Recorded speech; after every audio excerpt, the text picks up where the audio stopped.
on DAF Lamed Beis Amud Aleph. Yesterday, we had seen a machlokes regarding the financial aspect of the mitzvah of kibbud av va'em. Whose money must a child use when practicing the mitzvah of kibbud av va'em? Does he have to use his own money to feed and to clothe and to transport a parent, or is he able to say, I'm willing to do the mitzvah of kibbud av va'em, but we have to use dad's bank account in order to take care of all of these expenses? So this is a machlokes amoraim, and now the Gemara is going to go back and forth to try and prove one way or the other. We're on the fourth line. It says, Meisvei, Ne'emar kabed es avicha ve'esimecha, v'ne'emar kabed es Hashem mehoncha, ma lahalon b'chisaron kis, afkan b'chisaron kis. So the Brisa says that there are two psukim that talk about the word kabed, to give honor. One is to your parents, and the other one is give honor to Hashem from your wealth. This is a pasuk in Mishlei. Now there it says from your wealth, which implies that you have to have out-of-pocket expense. So therefore the Brisa says, just like there's out-of-pocket expense when you give honor to Hashem, so too is there out-of-pocket when you give honor to your parents. So v'iyamar t'mishal av, my nafkale mine. So if you're going to tell me that it's you use your father's money and you don't use your own money, so then what kind of out-of-pocket expense is there? So we want to try and prove from this brisa that the son has to use his own money, the child has to use his own money and not the parent's money. So the Gemara says, no, lebitul malacha. It could very well be that you have to you're allowed to use your parents' money, but there's still what we would call out-of-pocket, not literally out-of-pocket, but the fact that you have to take time off of work, that even the opinion that says you can use your parents' money says you can't bill your parents for the time you took off of work. But it could be that for real out-of-pocket stuff, such as groceries and the taxi service and things like that, it could be that that you could use your parents' money for. But the time is the issue that the Bryce is talking about. Tashma, let's look at another Bryce. Beis achim shnei shutvin ha'avu v'no harav v'talmido podin zelazeh meiser sheni u'machilin zelazeh meiser ani. That's the end of the brisa. Now we learned last week that when it comes to meiser sheni, if you want to be poda, if you want to transfer the kedusha of meiser sheni onto coins, you have to do what's called bimosif achomesh. You have to add a fifth of the value. So if you have $100 worth of produce, you have to add $120. You have to add $25 to that to make it $125 worth of coins. However, that's only when you're only being poda your own meiser sheni. What if you're being poda someone else's meiser sheni?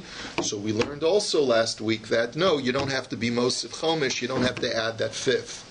So the chiddush of the brisa is that that's true, even if the person whose meiser you're being poda is a brother, is a partner, is a father, is a son, is a teacher, is a student.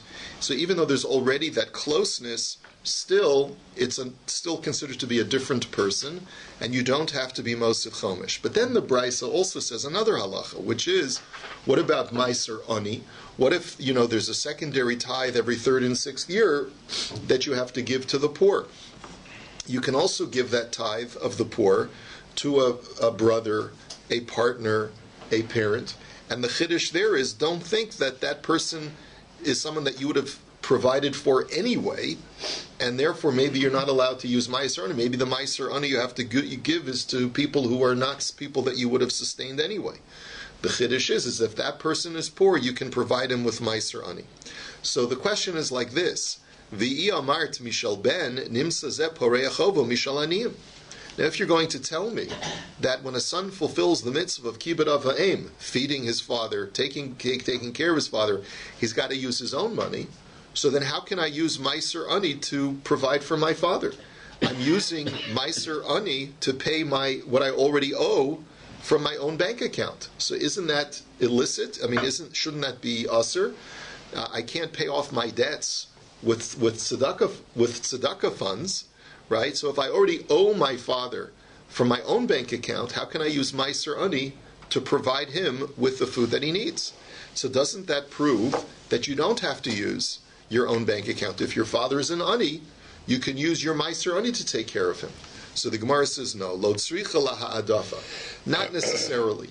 Because really it's possible that the halacha is that when it comes, really in reality, I'll argue that the son has to pay for feeding his father. But let's say the father says, I'm still hungry.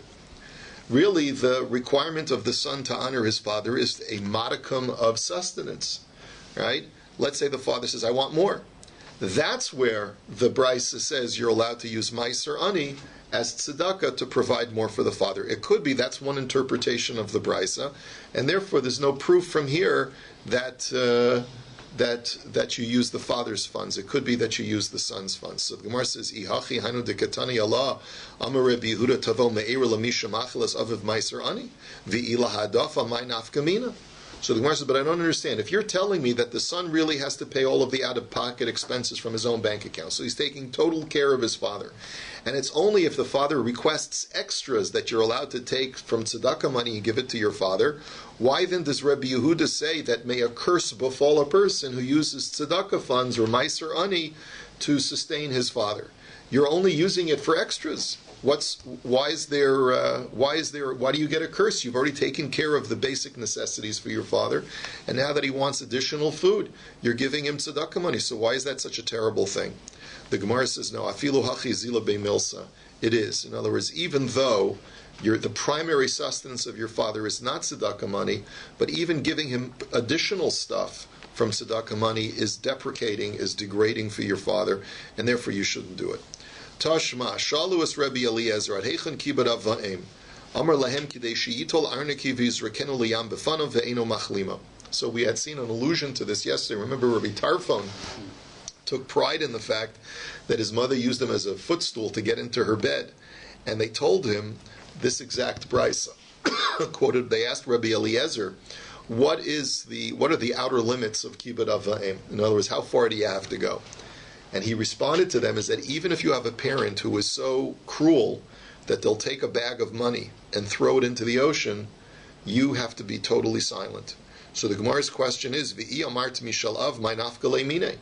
Now, of course, if you're telling me that you only use the father's assets to do the mitzvah and not your own assets, then obviously we're not talking about a son doesn't have to idly watch by where the father takes his money.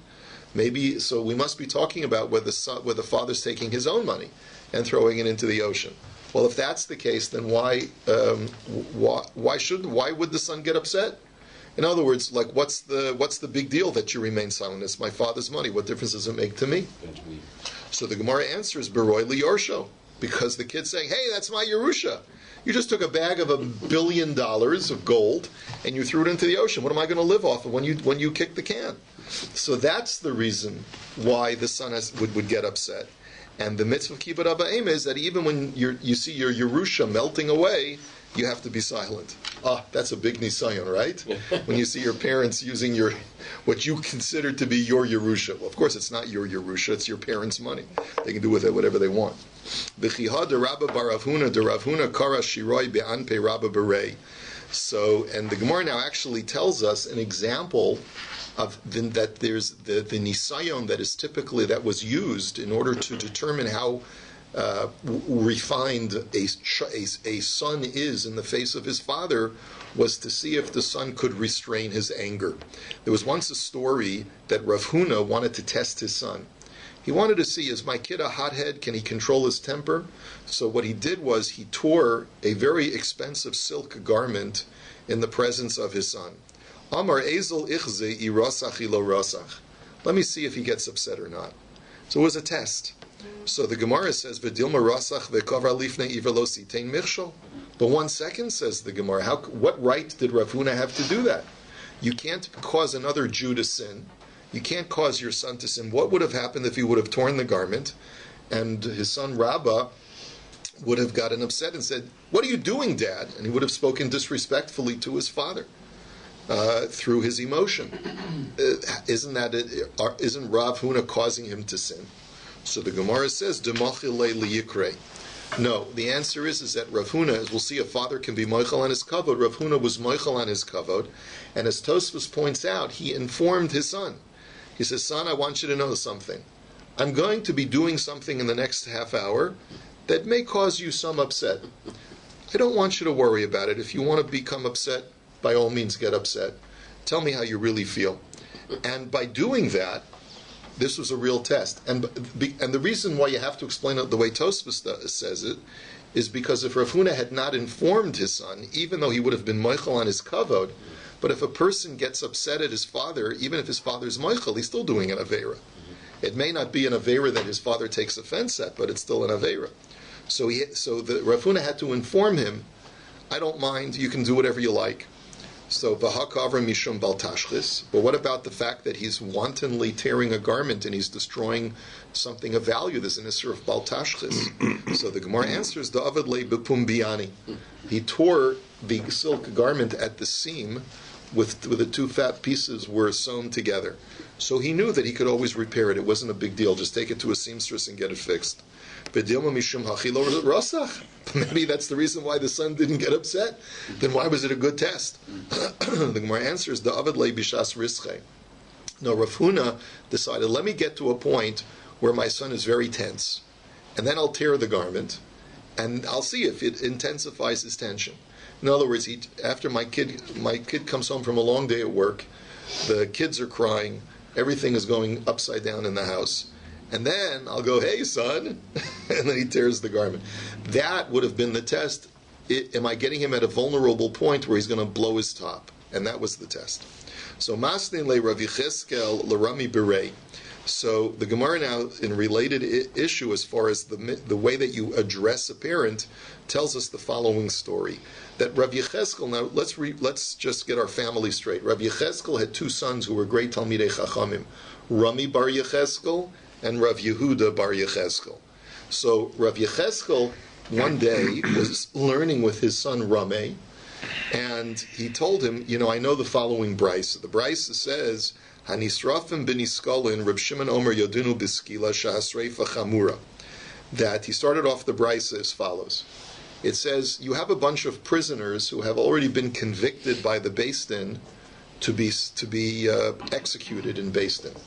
But some of them are sentenced to death through burning, and some of them are sentenced to death through stoning. And you have hanisrafim b'niskolim. The language implies that a small amount of prisoners who are sentenced to burning get mixed in with a larger amount of prisoners who are sentenced for stoning. And so says Reb Shimon that in that situation, everyone should be and let's say you mix up the prisoners and you don't know which one is which. So what are you supposed to do? They're all supposed to be executed, but you're not sure which one gets supposed to be stoned and which one is supposed to be burned. So says Reb Shimon, you should stone them all, because burning is a more painful or less desirable form of death penalty, and since you're not sure which one is which, you should always go with the lesser painful death penalty, and therefore stone them all.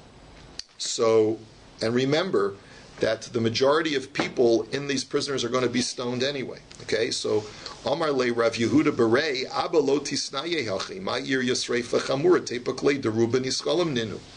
So Rav Yehuda is listening to Rav Yecheskel learning with his brother Rami, and Rav Yehuda chimes in and he says, Father, you shouldn't learn the brisa that way, because, if you're talking about a case where the majority of prisoners are sentenced to stoning, then the reason why you should stone them all is not because stoning is the less painful form of death penalty, but rather because you have a majority. And we know that there's something called bittul barov, that you go according to the majority, right? Or I'm not sure if you were using the principle of bittul here exactly, but the point is, go with the majority. Since the majority are supposed to be stoned to death, you should stone them all. That's the reason. It's got nothing. Even if you were to say that burning and stoning are an equal playing ground, you would still stone them all.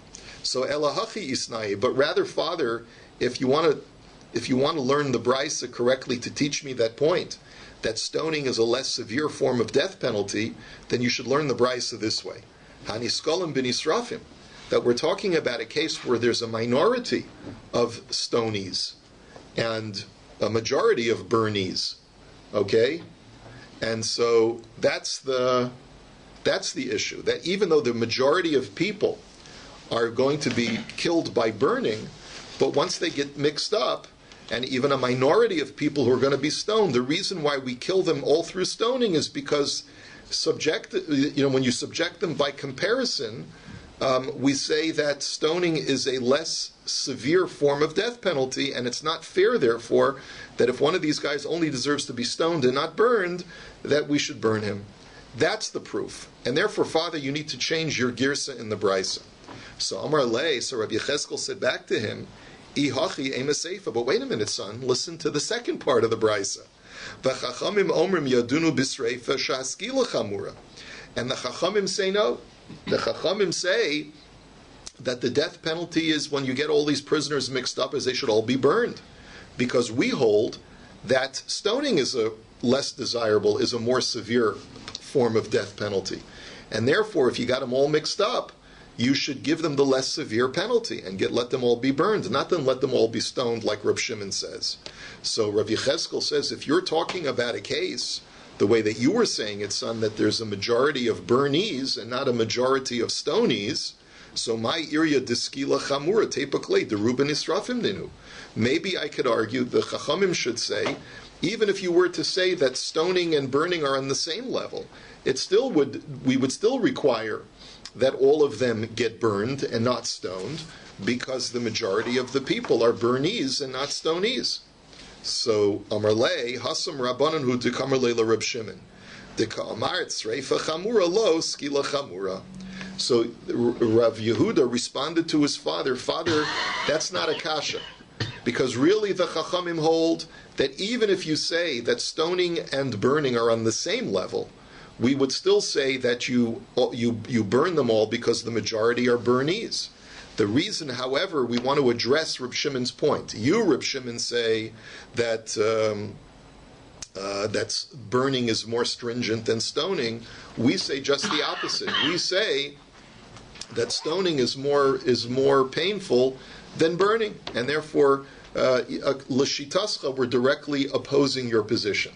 But even without your argument, we still say that since you have a majority of burnies, even if they're on the same level, we would say that everyone should be burned.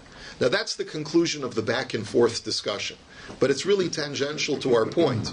That's the end of the discussion between Rav Yecheskel and his sons Rami and Rav Yehuda. Amar le Shmuel le Rav Yehuda shinena lo tema le avuchachi. The Tanya Hare Shahaya Aviv over al Divrei Torah al Yomer lo Abba avarta al Divrei Torah ela Omer lo Abba kach kosuv b'Torah. So when Shmuel heard this story, he turned to his Talmud Rav Yehuda and he said, "Listen, I don't think it's the same Rav Yehuda bar Yecheskel. I think it's a different Rav Yehuda. I could be mistaken." But he turned to Rav Yehuda and he said, "Sharp one, you should not speak to your father this way." Or perhaps it is the same one. Perhaps it's the same Rav Yehuda, and he was giving him Musar, and he said, "Listen, don't speak to your father this way. It's not proper to speak to your father and tell him, 'Father, you got the brisa wrong. Don't learn the brisa this way.' You're not allowed to contradict your father."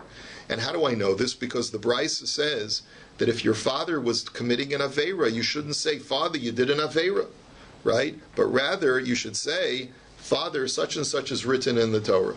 So let's say if you see your father speaking Lashon Hara, you shouldn't say to him, "Oh, Dad, that's an Aveira, you're not allowed to speak Lashon Hara."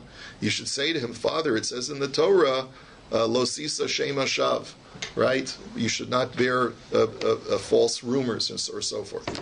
So, Kach kosuv b'Torah tziurei kamitzayrle. The Gemara says, but wait a minute, why is that any better? You're causing your father anguish. He's no dummy. Obviously, he knows that you mean to refer to that pasuk and telling him that he's being over on the Torah. So Ella Omer Lo Abba Mikra Kosuv B'Torah Kach. You phrase it as a question. Father, does it not say in the Torah such and such? And so by posing it as a question and suggesting it more gently, that way you're able to help your father but not challenge him directly. And so therefore, what Shmuel was telling Rav Yehuda is that you made a mistake. you should not have spoken to your father that way, but rather you should have posed it as a question. Father, I'm bothered by this brisa that you've quoted. Perhaps should it not be quoted this way? So Elazar ben Masya Omer, Abba Omer Hashkini Mayim, umitzvah lasos, maniach ani kavod Abba va'oses hamitzvah, shani va'abba chayovim b'mitzvah. A related issue. Elazar ben Masya says that if my father tells me to bring him a glass of water, but I have a mitzvah to do that I was on my way to do, and I have a conflict, do I go to do the mitzvah or do I go get my father the water? I'm going to actually ignore my father and do the mitzvah. Why? Because my father is obligated in the service of Hashem just as I am. And therefore, HaKadosh Baruch Hu takes priority over my father. However, Isi ben Yehuda Omer, Im efshel mitzvah le'asos al yedei acherim te'asa, al yedei acherim ve'yelechu b'chvod aviv. And Isi ben Yehuda disagrees. He says, if the mitzvah can be done via someone else, so then you have an obligation to take care of your father. And because that's what Hashem wants you to do. Hashem wants you to show kibbud av and let that mitzvah. You're going to bake matzahs. Let's see, you'll send a friend to bake the matzahs for you, and you'll go ahead and honor your father. Amar Rav Masna halacha kisi ben Yehuda. Rav Masna says that's the halacha. Amar Rav Yitzchak bar Shila. Amar Rav Masna. Amar Rav Chisda. Ha'av shemachal al kvodo kvodo machol. Ha'rav shemachal kvodo ein kvodo machol. So Rav Yitzchak says in the name of Rav Chisda that if a father is moichel his kavod, he says it's okay, you can say to me whatever you want, you can contradict me, whatever, so he has the right to do that. But a Rebbe, a Rav, who does not have the right to do that. The Rav Yosef Omar, afilu harav shemachal kvodo kvodo machal, and Rav Yosef disagrees and he says, no, a Rav too can be moichel on his kavod. Shenemar va'adoshem holeich lifnehem yomam. As it says that even the Ribbon Shalom was moichel on his kavod, and Hashem led the way for the Jewish people, sort of being a service provider for the Jewish people. So a Rebbe can do that as well, and he can serve other people. So Amar Rava, Hachi Hashta Hasam HaKadosh Baruch Hu Alma Dilehu, V'Torah Dilehu, the Torah Dilehi, Machal Leili Yikrei. But Hacha, Torah Dilehu, Torah Dilehi, question mark? So Rava says, how can you bring a comparison from Hashem? Hashem owns the entire world. So Hashem can do with the world as He wishes. If He wants to be moichel on His kavod, and He wants to provide for Klal Yisrael instead of the Klal Yisrael serving Him, He has a right to do that. But a Rav, whose kavod comes from the Torah doesn't belong to him, that he could be moichel on kavod HaTorah. So what right does a Rav have to be moichel on his kavod? So Omar Rava in Torah Dilehi, Dichsiv v'saraso yehegeh yomam v'layla, that Rava says yes, a Rav's Torah is his own, because as it says, fortunate is the man who toils in his Torah day and night, because he's earned it. He's acquired Torah, his Torah study, and therefore HaKadosh Baruch Hu sort of says it's proprietary. Your Torah is yours, and therefore if you wish to be moichel on it, you can. But it's a very interesting back and forth. On the one hand, the Torah was given by HaKadosh Baruch Hu. But on the other hand, if I become a Talmud Chacham, it is I who have earned the Torah for myself, and therefore it is I who have a right to be moichel on that kavod. So, So the Gemara now says, but how could Rava be the one to say that a Rav could be moichel on his kavod? Let me show you the following story. The Harava Mashki Behilula Dibrei, Vidale Kasel Rav Papa Rav Huna Bereda Rav Yehoshua, the Kamu Mikamei, Rav Mari Rav Pinchas Bereda Rav Chisda, V'lo Kamu Mikamei, Ikbid, V'amar Hanu Rabbanon Rabbanon, V'hanu Rabbanon Lav Rabbanon. The Gemara says, let me tell you a story. Rava was once celebrating his son's chasana, and as the father of the groom is wont to do, he was going around to all of the guests, pouring them wine. So he poured wine for 2 sages, and they stood up when he came over to serve them wine. But the other 2 sages that he went to serve remained in their seats. And this made Rava quite upset. He says, what, these 2 are rabbis and the other 2 are not rabbis? Meaning what he was trying to explain to them was like this. You think you don't have to stand up because you're a Talmud Chacham? The other 2 guys who stood up for me, they're not Talmidei Chachamim? Well, I mean, if they stood up for me, then you should stand up for me as well. Now, why was Rav a makbid? If Rav is the one who says that a Rav is allowed to be moichel on his kavod, why all of a sudden is he being makbid on his kavod? And I'll tell you another story, says the Gemara. And this is not Rava, but it's Rav Papa. V'su Rav Papa havamashki behilula da'aba mar berei. V'dali le'kasa l'Rab Yitzchak berei de Rav Yehuda v'lo kami kamei ve'ikbid. And Rav Papa also was once serving drinks at his son's chasana. He poured out a cup for Rab Yitzchak, and Rab Yitzchak did not stand in acknowledgement. And Rav Papa got upset. So here too, you should say the same argument. So afilu hachi hidr mi aved le ba'u. So the Gemara says you're right that a Rav is allowed to be moichel on his kavod, and really Rava and Rav Papa were not makbid. What they were makbid is not that the people didn't stand up. They were makbid that they didn't show at least proper acknowledgement to at least lean forward into motion, at least some level, some modicum of respect for a Talmid Chacham. They treated him like he was a common servant. So Rava's attitude was, kavod I don't need, but insults I also don't need. If you're not even going to acknowledge me that I'm the great Rava, that, fine, so sit. But to not even acknowledge me, to not even make a motion to show that you show at least some slight chashivas of me, that's not acceptable. Amar Ravashi, afilu leman to Amar harav shemachal al kvodo kvodo machol, nasi shemachal al kvodo ein kvodo machol. Ravashi says that even if you hold that a Rav is allowed to be moichel on his kavod, but a nasi, a rabbinic person who's the president of the people, is not allowed to be moichel. So meisvei. So the question is, Maisa b'Rabbi Eliezer v'Rabbi Yeshua v'Rabbi Tzadok shayim mesubin b'veis mishta b'noshel Rabbi Gamliel. Almost sounds like the Haggadah, right? There's a story about Rabbi Eliezer, Rabbi Yehoshua, Rabbi Tzadok. They're all reclining together at a party for the wedding of Rabbi Gamliel's son. V'haya Rabbi Gamliel omedu mashke aleihem, and Rabbi Gamliel was serving drinks. Nasan hakos l'Rebbe Eliezer v'lo notlo. Nasa l'Rebbe Yoshua v'kiblo. So he pours a drink and tries to give it to Rabbi Eliezer. Rabbi Eliezer refuses. He offers a drink to Rabbi Yoshua. Rabbi Yoshua accepts it. So Amar lo Rabbi Eliezer, Mazeh Yoshua ano Yoshvim Rabbi Gamliel omedo mashke aleinu. So Rabbi Eliezer says, Rabbi Yeshua, what are you doing? It's not right. The reason I didn't accept his drink is because I didn't feel that it was appropriate for him to be standing over us and serving us. Why are you accepting? So Amar Lei, Matzinu Gadol Mimenu Sheshimesh, Avram Gadol Hador Haya, because of Bovu Ameid Aleihem. Wait a minute. He says, look, the Gadol Hador in the book of Bereshis was Avram Avinu. And here he is serving his guests. So why can't Rabbi Gamliel serve us? He says, "V'shema tormu k'malachei asharis nidmu lo elo la'arviyim. V'anu lo yehi Rabbi Gamliel berebi omedu mashke aleinu." Maybe you'll argue that maybe Avraham realized that they were angels, and therefore you can't derive anything from there. But it's not true. Like Rashi brings, the famous Rashi, the reason Avraham washed their feet is because he thought that maybe they had the dust of Avodah Zarah on their feet, right? So that's why. So you see that Avraham didn't know that they were angels. He thought that they were Arabs. So if Avram was prepared to serve Arabs, surely the distance between Rabbi Gamliel and us is much less than the distance between Avram Avinu and idolatrous Arabs. So there's nothing wrong with it. So Amar Lahem Reb Tzadok Ad Mosai Atem Menichim Kvodo Shel Makom V'Atem Oskim B'Chvod Abrios HaKadosh Baruch Hu Meishav Ruchos U'Ma'ala Nesiyim U'Morid Matur Matzmiach Adama V'Orech Shulchan Lifnei Kol Echad Ve'echad Va'anu Lo Yehi Rabban Gamliel Berebi Omid Amashke Aleinu. So Reb Tzadok chimes in, and he says, I agree with Rabbi Yehoshua that it's okay to accept a service from Rabban Gamliel, but why are you bringing a proof from a human being, Avram, and forsaking a proof from HaKadosh Baruch Hu himself? Look at the Almighty.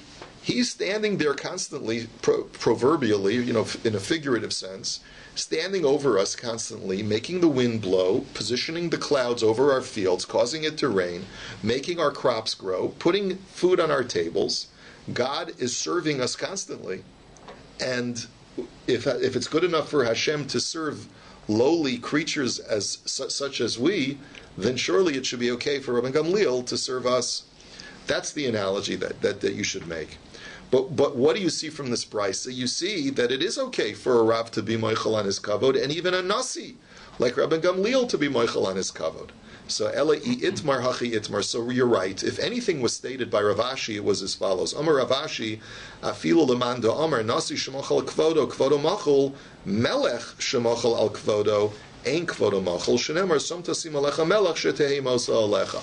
That even if you hold that a nasi can be moichel on his kavod, a king, an actual melech who's anointed as a king of Israel cannot be moichel on his kavod, and it's based on the pasuk in the Torah which says som tasim alecha melech.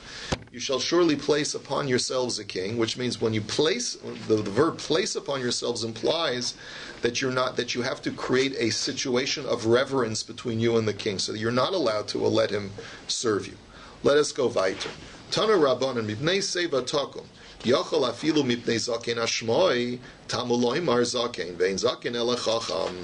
So the Brisa says there's two phrases in the pasuk. It says mipnei seva takum vehadarta pnei zaken. It's very important to have those words. Okay, mipnei seva takum. In the presence of a seva, which literally implies an elderly person, you shall arise. V'hadarta pnei zaken, and you shall glorify the face of an elder. Okay? So what do we learn from those psukim? You might think that I have to arise even for an ignoramus who's elderly, like just because he's 80 years old, but he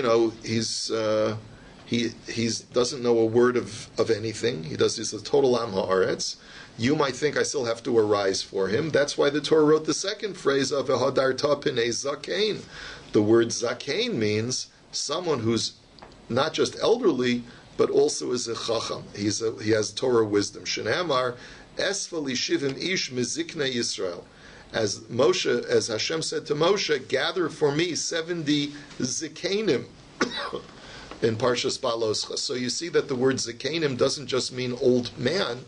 It means an elder person who has acquired wisdom and can lead the Jewish people. Rabbi Yossi Aglili Omer, Ein Zaken Elamisha Kana Chachma. Now Rabbi Yossi Aglili says, and it's not clear if he's disagreeing or not with the Tanna Kama, it seems like he's saying the same thing as the Tanna Kama. That what's the definition of a Zaken? Someone who has acquired wisdom. Shenamar Hashem Kanani Reshis Darko. And how do we know this? Because the word Zaken comes from the word Kinyan. And what does the pasuk say in Mishlei? Hashem has acquired me the first of His ways. This is the Torah personified speaking in Mishlei. So we see that the Torah is called a kinyan, and therefore, if the word zaken is from zeshekana chachma, this is someone who acquires wisdom. It means that the word zaken means a person who's a Torah scholar. Yachol yamod mipnei mipanav mimakom rachok. Now you might think, continues Rabbi Yossi Haglili, that you should stand for him even when he is distant, and it's not apparent that you're standing for him because he doesn't see you, you don't see, other people don't see that you're rising for him because he's too far away. So Tamul Omar takum v'hadarta lo amarti kima el b'makom sheyesh hidur. Therefore the Torah says mipnei seva takum, and right after the word takum, which means stand up, it says v'hadarta, glorify, which means that you only have to stand up when that standing up is a glorification of the elder. If you're not within his proximity, it's not a glorification of him because he doesn't notice it, so then you're not obligated to stand. Yachol yahadrenu b'mamon, and furthermore, let me prove to you what the word v'hadarta means. Glorify. You might think it means to glorify him in multiple ways, even if you have to spend money. So Tamul Omar takum v'hadarta. Makima she'ein bo chisaron kis, avhider she'ein bo chisaron kis. So therefore the Torah puts the two verbs together, arise and glorify, to teach me that just like standing up for someone does not cost any money, so too any act of glorification that you give to an elder is that it doesn't cost money. You're not obligated to spend money to show him kavod. Yachol yamon mipanav mi beis akisei mi beis hamerchatz. Tamul Omar takum v'hadarta lo amarti kima el b'makom sheyesh hidur. Now let's say you're sitting on the toilet, or you're in the bathhouse, and you see an elder walking by. So you might think that you should have to stand up for him in your birthday suit because the Torah says you should arise, which obviously that's going to be a little awkward. So therefore the pasuk says takum v'hadarta, arise only when it's a glorification of him. But if you're going to have to, by standing up in the bathhouse, and giving him a salute, you're actually not doing him, you're not doing something that's particularly attractive, then obviously you're exempt. Yachol yatzim einav kimishalo ra'ahu toma lomar takum v'yaresa davar hamasul aleiv nemar bo v'yaresa me'alokecha. And finally, you might think that it's permissible for a person to pretend that he doesn't see the elder and not stand up. That's why the Torah puts another verb right afterwards. At the end of the pasuk, it says, "Mipnei seva takum v'hadarta p'nei zakein," and then "V'yaresa me'elokecha ani Hashem." Fear your Lord, for I am God. So why does it have to say fear your Lord? Because Hashem says, even if you could claim to other people, I didn't see Rabbi so-and-so walking by, but Hashem knows that you did see him. And that's why Hashem says, if you know it, you can't pretend that you don't see it. Now, Reb Shimon ben Elazar Omer, Minayin lezakein shelo yatriach. Reb Shimon ben Elazar says, how do you know that a zakein is not allowed to be matriach le'olam? Which means that if he, let's say, knows that by walking past a certain group of people, they're all going to stand up, and he has a very viable way of walking around them, then how do you know that he shouldn't be matriach, he shouldn't burden them by dafka walking past them? Ta'amulomar zakein v'yaresa. Also, the fact that these two words are adjacent. The zakein too has to be fearful of God and have a sense of humility and not just wantonly burden people. Now, that's up until now we've learned Rabbi Yossi Haglili's position. Now we get to a third Tana, which is Isi ben Yehuda, and he says, Omer mipnei seva takum, afilu kol seva b'mashma. And when the Torah says you shall arise for a seva, an elderly person, that actually does include all elderly people, even amaratzim, even people who are unlearned and illiterate, right? So we have a three-way machlokas. The Chachamim say, and Rabbi Yossi Haglili both seem to say that you only stand up for him if he's a Talmud Chacham, and Isi ben Yehuda says you stand up for an elderly person even if he's not a Chacham. But the Gemara's question is, Rabbi Yossi Haglili hainu Tanakama. What's the difference between the Tanakama and Rabbi Yossi Haglili? The Gemara answers, Ika beinahu yonik v'chachim. Tanakama savar yonik v'chachim lo. Rabbi Yossi Haglili savar afilu yonik v'chachim. The machlokus is as follows. What if he's wise but not elderly? That's where there's a machlokus between the Tanakama and Rabbi Yossi Haglili. The Tanakama says he needs to have both qualities. He needs to be both elderly and wise in order for anyone to be required to stand up. Rabbi Yossi Haglili says he needs to have the quality of wisdom as the primary qualification.